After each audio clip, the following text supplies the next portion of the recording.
السلام علیکم ورحمۃ اللہ وبرکاتہ۔ ہم ویل کے پلیٹ فارم سے میں ہوں آپ کا میزبان محمد افنان نصیر۔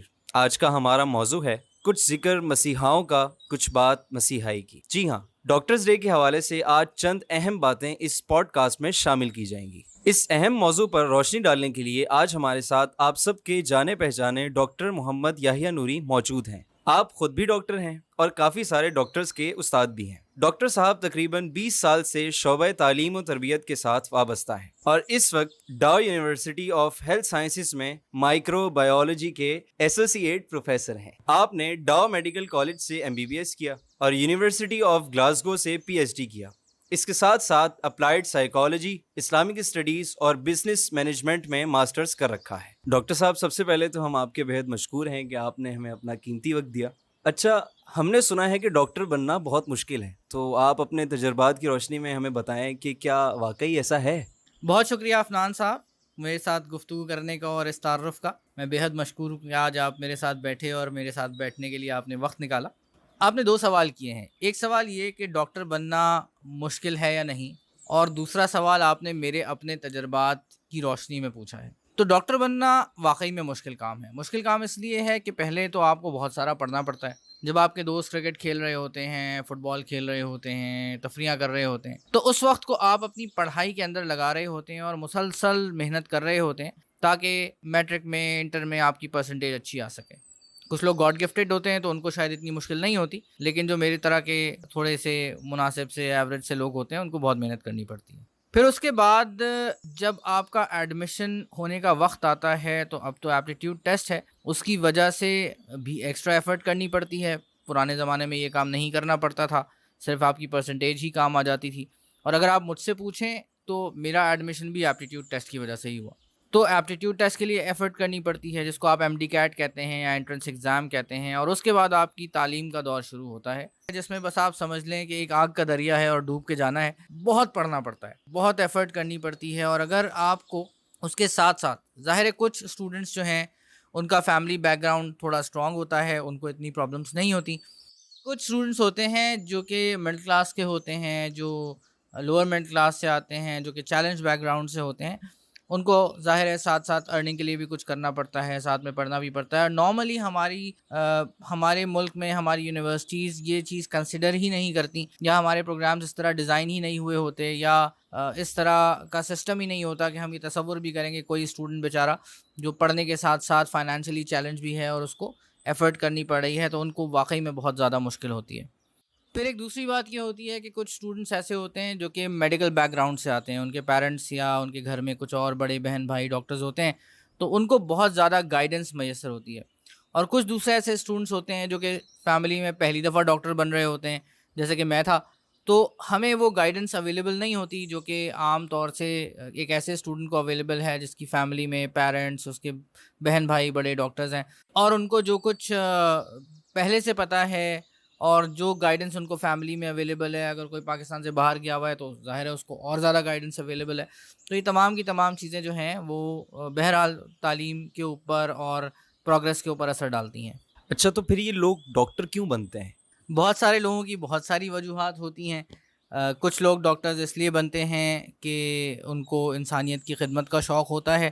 ایسے لوگ جہاں تک میں سمجھتا ہوں اب شاید تعداد میں بہت زیادہ نہیں ہیں، کم بھی نہیں ہیں، لیکن بہرحال وہ تعداد شاید پرانے زمانے میں زیادہ ہوتی ہوگی، اب اتنی نہیں رہی ہے۔ کچھ لوگ جو ہیں وہ یہ دیکھ کر ڈاکٹر بنتے ہیں کہ ان کے پیرنٹس ڈاکٹرز ہیں، ان کے بڑے بہن بھائی ڈاکٹرز ہیں، ان کو ان کی لائف اپیل کرتی ہے۔ کچھ لوگ ماں باپ کی خواہشات کے پیچھے ڈاکٹر بنتے ہیں، کچھ لوگ کسی اور کی خواہش کے پیچھے ڈاکٹر بن جاتے ہیں۔ تو یہ مختلف وجوہات ہیں جس کی وجہ سے لوگ ڈاکٹرز بنتے ہیں۔ اچھا، یہ تو بات ہو گئی جو بھی چیلنجز وغیرہ ہوتے ہیں۔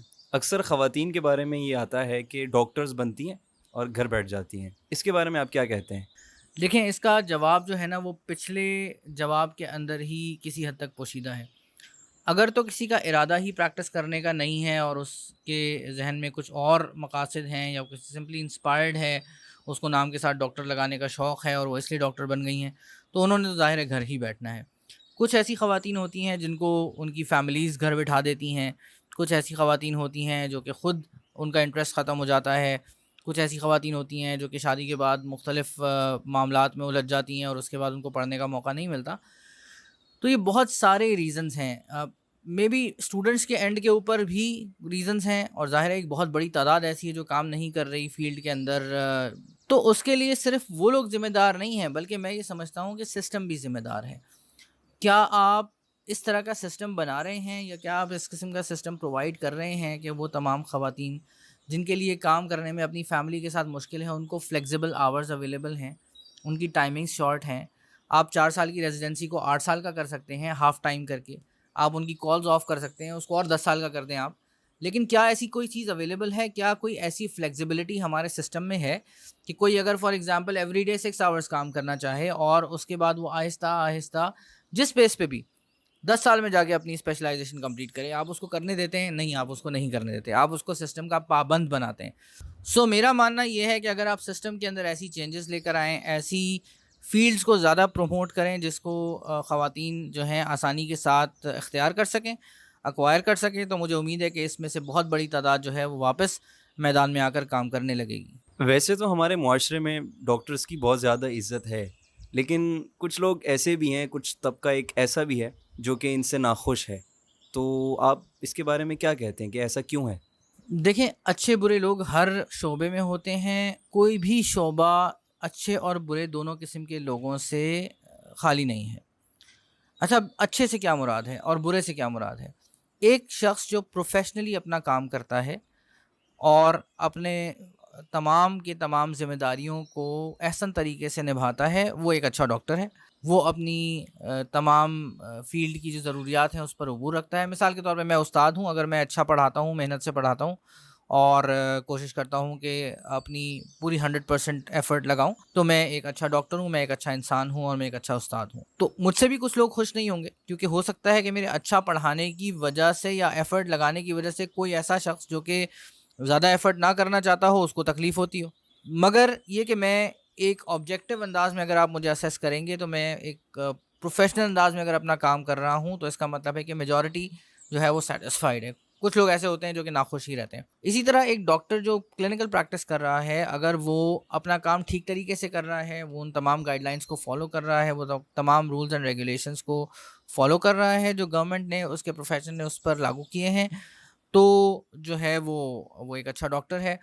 تو ہو سکتا ہے اس سے غلطی بھی ہو جائے، انسان ہے، اور یہ بھی ہو سکتا ہے کہ اس نے اپنی پوری ایفرٹ لگائی مگر وہ اپنے مریض کو بچا نہیں سکا۔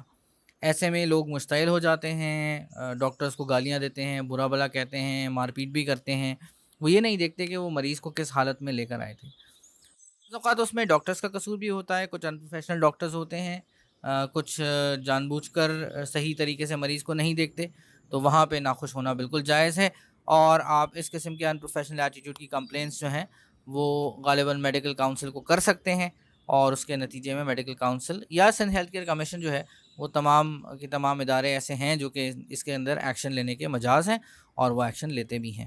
میں یہ سمجھتا ہوں کہ اگر آپ کو ڈاکٹر سے کوئی شکایت ہے تو آپ کو قانونی راستہ اپنانا چاہیے، بجائے اس کے کہ آپ مار پیٹ کریں یا گالم گلوچ کریں یا ایک ڈیفیمیشن کیمپین چلائیں، اور آپ کسی ایسی مجاز اتھارٹی کو فیصلہ کرنے دیں جو کہ غیر جانبدارانہ انداز میں پروفیشنلی معاملات کو دیکھ کر یہ فیصلہ کرے کہ غلطی کس کی ہے۔ تو ڈاکٹر صاحب، آپ نے کافی سارے چیلنج کا ذکر بھی کیا ہے، لیکن پاکستان میں ایسے کون سے چیلنجز ہیں جو زیادہ تر ڈاکٹرز کو درپیش ہوتے ہیں؟ بہت سارے چیلنجز ہیں پاکستان میں، ڈاکٹرز جو ہیں وہ بہت سارے مسائل کا شکار ہیں۔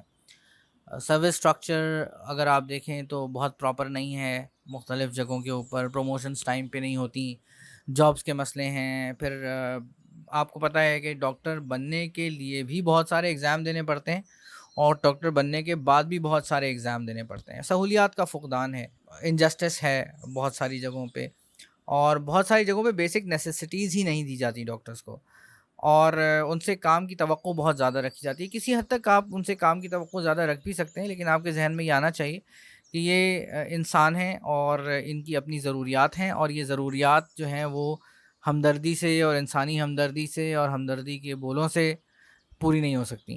اس کے لیے ظاہر ہے ان کو بھی اپنی تمام کی تمام ضروریات پوری کرنے کے لیے فائنانسز درکار ہوتے ہیں، اور جو ادارے ان کو رکھتے ہیں وہ ان کو اکثر اوور ورک کرتے ہیں، ان کو بہت زیادہ کام ان سے لیتے ہیں as compare to whatever they are paying them. تو اس لیے ڈاکٹرز جو ہیں وہ پریشان رہتے ہیں. پھر جو ڈاکٹرز اسپیشلائز کرنا چاہتے ہیں عام طور سے ان کو پوزیشنز اتنی آسانی سے ملتی نہیں ہیں. Again exam there exam there exam in کو ہر وقت ایگزام سے گزرنا پڑتا ہے. تو اس کے ساتھ ساتھ پوزیشنز ملنا، اس کے بعد جب اسپیشلائزیشن ہو جائے تو پھر ایک نیا دور شروع ہوتا ہے. تو چیلنجز تو بے انتہا ہیں، اور جو بیچارے یہاں پہ ایفرٹ کر رہے ہیں وہ ان چیلنجز سے نبرد آزما بھی ہیں اور اپنی محنت کر رہے ہیں، اپنی ایفرٹ لگا رہے ہیں. تو میں سمجھتا ہوں کہ ان کو بہت زیادہ اپریشیٹ کرنا چاہیے اس بات پہ. ڈاکٹرز پاکستان سے باہر کیوں چلے جاتے ہیں؟ دیکھیں یہاں پہ آپ کو دو قسم کے ڈاکٹرز ملیں گے. ایک وہ جو پاکستان سے باہر جاتے ہیں، پڑھتے ہیں، ایفرٹ لگاتے ہیں اور کچھ سیکھ سکھا کر واپس آ جاتے ہیں. ظاہر ہے ہمارے یہاں ہر وہ چیز موجود نہیں ہے جو کہ جس کو آپ کہہ سکتے ہیں کہ میڈیکل سائنسز کی جو معراج ہے اس تک پہنچنے کے لیے یا وہ ساری ٹریننگ حاصل کرنے کے لیے آپ کو بہرحال پاکستان سے باہر جانا پڑتا ہے.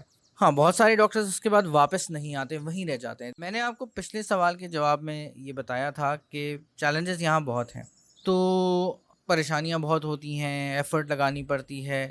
اس کے مقابلے میں آپ کے پاس ایک اپرچونٹی ہے جہاں پہ آپ کو کام کرنا بھی آسان ہے، جہاں آپ کے لیے بہت ساری سہولیات بھی ہیں، لائف سٹائل بھی بہتر ہے، آپ کی سیلری بھی بہت اچھی ہے، آپ کو باقی بھی بہت کچھ مل رہا ہے. تو بہت کم لوگ ایسے ہوتے ہیں جو کہ ان تمام سہولیات کو ٹھکرا کر واپس آنا پسند کرتے ہیں. اور ظاہر ہے ہر جگہ کے کچھ فائدے کچھ نقصان بھی ہیں، لیکن یہ کہ عام طور سے لوگ یہ چاہتے ہیں کہ ان کی لائف سٹائل جو ہے وہ بہتر ہو، سیکیورٹی ہو.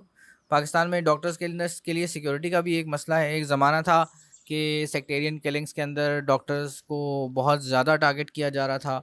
پھر ایک زمانہ تھا کہ ڈاکٹرز کو جو آپ کی نارمل رابریز وغیرہ ہوتی ہیں اس کے اندر ٹارگٹ کیا جا رہا تھا. اسی طرح ہاسپٹلس میں جب ڈاکٹرز کام کر رہے ہوتے ہیں خاص طور سے ایمرجنسیز کے اندر، تو وہاں اگر کوئی اسی طرح کے وائلنٹ قسم کے اٹینڈنٹس آ جاتے ہیں تو ان کا سارا غصہ جو ہے وہ ڈاکٹرز پہ نکلتا ہے. وہاں پروٹیکشن نہیں ہے، کوئی تحفظ نہیں ہے.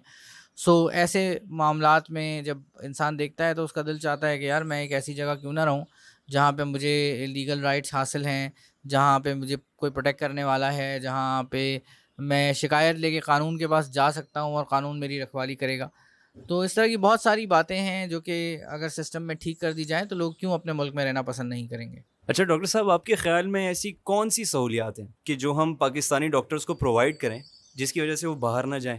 دیکھیں انسان کو کام کرنے کے لیے ایک اچھا ماحول چاہیے ہوتا ہے، اسے پروٹیکشن چاہیے ہوتی ہے کام کرنے کے لیے، اسے اپنی ایفرٹس کے اگینسٹ اسے لگنا چاہیے کہ میری ایفرٹس کی قدر کی جا رہی ہے، اسے اچھا آؤٹ پٹ چاہیے ہوتا ہے.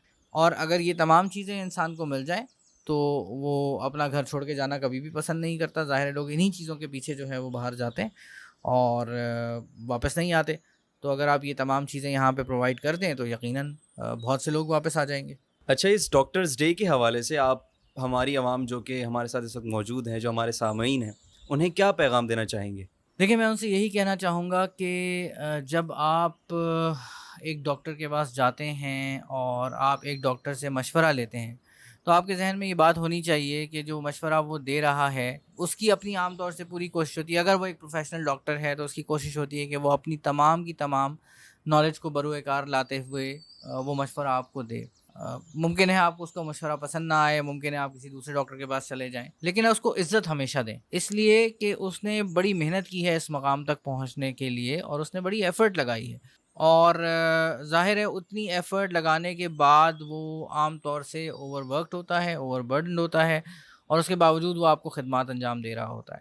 تو ہمیں کم سے کم ان لوگوں کی قدر کرنی چاہیے کہ جنہوں نے اپنی پوری زندگی کے 10 12 15 سال جو ہے وہ کچھ سیکھنے میں، کچھ سکھانے میں، کچھ حاصل کرنے میں لگا دیے ہیں اور اب وہ آپ کی خدمت کر رہے ہیں اور آپ کی خدمت کرنے کے لیے یہاں پر موجود ہیں. تو میں یہی عرض کرنا چاہوں گا کہ ڈاکٹرز کو عزت دیں، ان کی قدر کریں.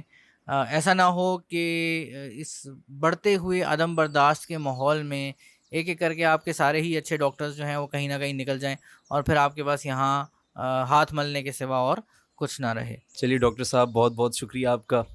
ہم آپ کے بےحد مشکور ہیں کہ آپ نے اپنے قیمتی خیالات کا اظہار ہمارے سامنے کیا، ہمارے ساتھ اپنی فیلنگز کو شیئر کیا، اور آئندہ بھی ہم آپ کو زحمت دیتے رہیں گے۔ بہت شکریہ عفنان صاحب، میں آپ کا بہت مشکور ہوں کہ آپ نے سامعین کے سامنے اپنے دل کی باتیں رکھنے کا موقع فراہم کیا، اور انشاءاللہ ہم اسی طرح مختلف موضوعات پر وقتاً فوقتاً گفتگو کرتے رہیں گے۔ میری طرف سے آپ کے سامعین کو السلام علیکم۔ انہی خیالات کے ساتھ ہم آپ سے اجازت چاہیں گے۔ اپنا بے حد خیال رکھیے گا۔ صحت کی بات ہم ویل کے ساتھ۔